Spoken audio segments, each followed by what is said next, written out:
Hi everyone. I'm going to be doing my presentation on vitamin A. A bit of background about vitamin A. It's definitely been known for centuries to be a cure for night blindness. Hippocrates fed liver soaked in honey to cure night blindness in children. And the ancient Egyptians used liver rituals. They would press the liver on the eye of a person before they ate the liver to cure blindness. And in the Middle Ages, there was this common saying that said, "Who does not at night see right eats the liver of goat. He will then see better at night." I thought that was an interesting quote. So what is vitamin A? Vitamin A is a fat-soluble vitamin. Thus, it is stored in the body longer than a water-soluble vitamin. And vitamin A refers to two different types, retinoids and carotenoids. Retinoids are preformed retinoids, which means they don't have to be converted in the body to become biologically active, to be used in the body.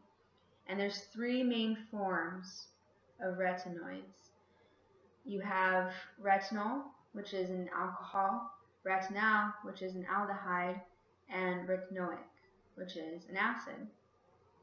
You also have carotenoids, and they need to be converted to become biologically active in the body. There's about 600 carotenoids that can be eaten or ingested through diet, and only 3 of those can be converted to become an active form of vitamin A. There's alpha carotene, beta carotene, and beta cryptoxanthin. Of course, the most famous that a lot of us are familiar with is beta carotene.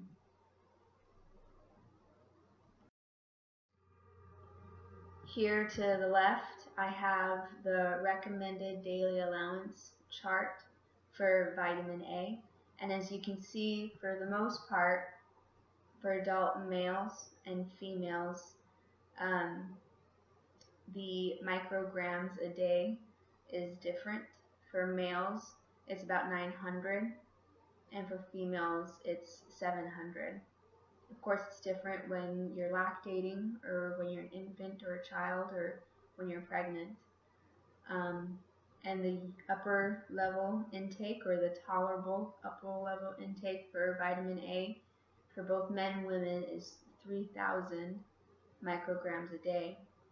And upper level intakes are only set for retinoids because carotenoids don't cause toxicity in humans. They haven't been shown to cause or to have a toxic effect. Only retinoids have.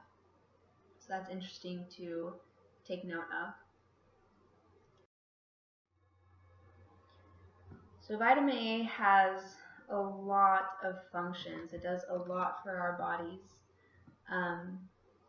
First, it's very important for growth and development. It plays a crucial, if not critical, part in the embryonic stages of development, including the eyes and the limbs. It also has an important part of the production of epithelial cells. It's just so important for the development of a child.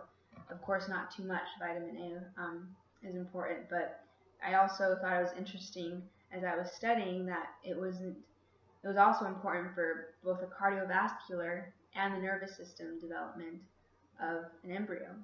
I did not know that about vitamin A. It's also important for cell differentiation, which means it helps regulate the formation of messenger RNA and actually aids in gene expression, especially for the normal differentiation of cells that make structural components of the eye. So that's something we all know, or we've learned, that it has a great significant importance to the eye. Other major functions, it serves an immune function. In the form of retinoic acid, it helps maintain the epithelial barrier of the body that fights off infection. I remember we watched that video, was it last week or perhaps, last week that we watched that video of, that narrated video of that scientist who found out that not only did vitamin A help cure night blindness in those children in Africa, it also helped them stay alive longer, because he realized that vitamin A is strongly correlated to the epithelial lining in the lungs and these protective organs that we have as human beings. Another major function is vision. Vitamin A as a retinol is needed for the retina of the eye to turn visual light into nerve signals to the brain.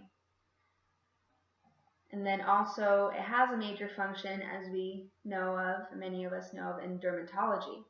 Synthetic compounds similar to vitamin A are used to make topical and oral medication for acne and for psoriasis, and unfortunately these types of medications in high dosage cause birth defects.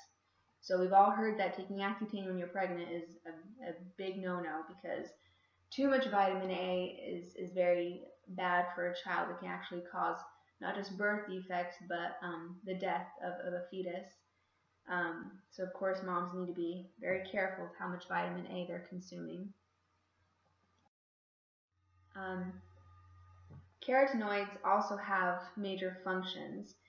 They serve a lot of functions, but they've definitely been seen to help reduce the risk of eye disease like macular degeneration, cancers like lung cancer, and heart disease. It's actually been proven that carotenoids decrease the level of LDL in the body or in the blood. And of course we know that beta carotene acts as an antioxidant that protects the cells from free radical damage. So it's also very important to eat your fruits and vegetables, right? So some food sources of vitamin A, when it comes to animal-based sources, those are your fish, your liver, your fish oils, your fortified milks, your eggs, your chicken, your poultry. And like I've mentioned before, retinoids are they're just biologically active in the body. They don't have to be converted. So animal form of vitamin A is very good.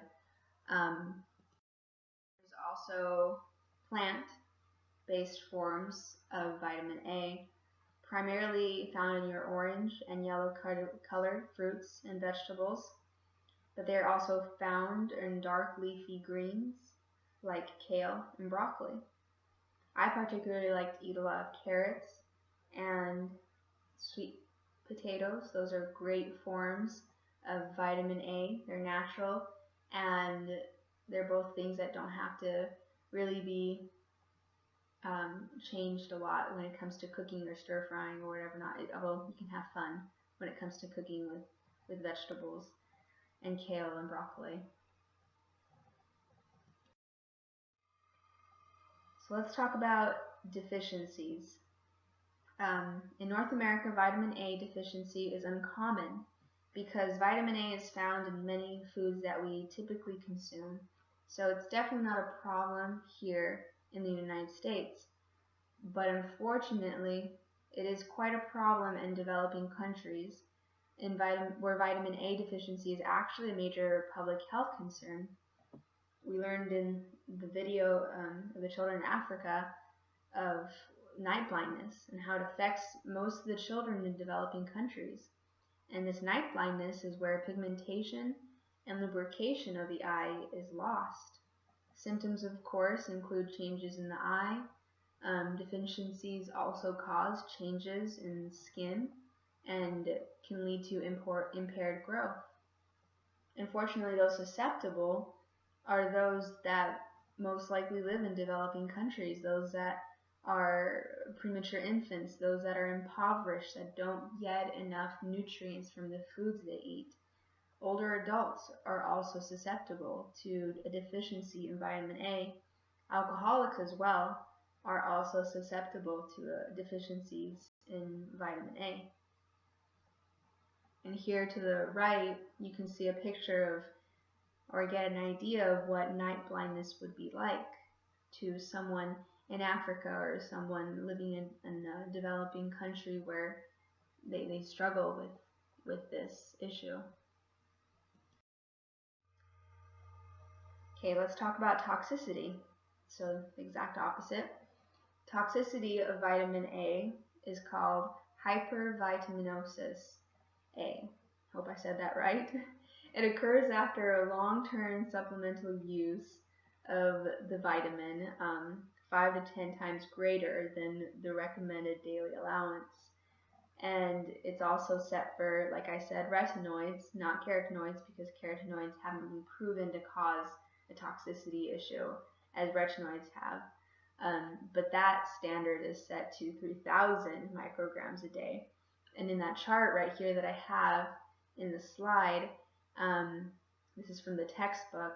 I love how it explains things a lot more. It explains it better than I could. But toxicity actually is in 3 forms, or comes in 3 forms with vitamin A. It comes in acute form, chronic, or teratogenic form. Acute is, of course, when you take it a large dose of vitamin A in a matter of a day or two. Chronic, of course, is when you take very large doses of vitamin A above the recommended daily allowance for a certain period of time. And teratogenic is the saddest form of vitamin A toxicity, and that's fetal malformation or spontaneous abortion, when you see these women that take Accutane or high dosages of vitamin A that cause birth defects and death for the child. Okay, vitamin A and metabolism. Vitamin A is required for many cellular activities. I've talked about many of them already, like reproduction, vision, immunity, embryonic development, but it's also very important for gene transcription. In the cells, retinoids actually bind to receptors called RXR and RAR, and they actually bind to specific DNA sites that regulate the formation of mRNA or messenger RNA, which is quite interesting. So vitamin A is really important for your genes, your DNA. Little fun facts. Did you know that all vitamins were discovered in the span of 28 years? The first, of course, being vitamin A. And vitamin A was actually identified in 1913. It was the first one, like I mentioned before. Folic acid, on the other hand, was the last one to be identified in 1941. Another interesting fact is that out of all the animals in the world, or out of all the animal livers in the world, polar bears have the richest livers in vitamin A, and that eating an entire polar bear liver can be fatal to humans. So don't go out eating a polar bear liver anytime soon. Media and vitamin A. We learned about the super banana. You can see it to the top right corner, how much more orange it is compared to the regular banana. And I learned more about this super banana. Of course, we learned that it's research and that it's a movement, a global health issue that's been addressed by the Bill and Melinda Gates Foundation. Human trials have been done in the United States, and the actual person that, in a way, began this this movement, his name is James Dale. As you can see, it's the older gentleman to the left in that picture. He's the director for the Center of Tropical Crops and Commodities at Queensland in Australia. So the guy that actually invented the super bananas from Australia. Interesting fact, huh? Alright, and the take-home message is basically eat a balanced diet rich in both animal and plant sources of vitamin A if you choose to do so. If you think you need to eat a liver a day to get enough vitamin A in your diet, think again. Like I've mentioned before, there's plenty of animal and plant sources of vitamin A that can be consumed. And really, when it comes down to it, go for foods, not supplements, to meet your recommended daily allowances of vitamin A, unless, of course, recommended by your healthcare provider. And finally, I just highly recommend you to go eat a sweet potato today because sweet potatoes are awesome.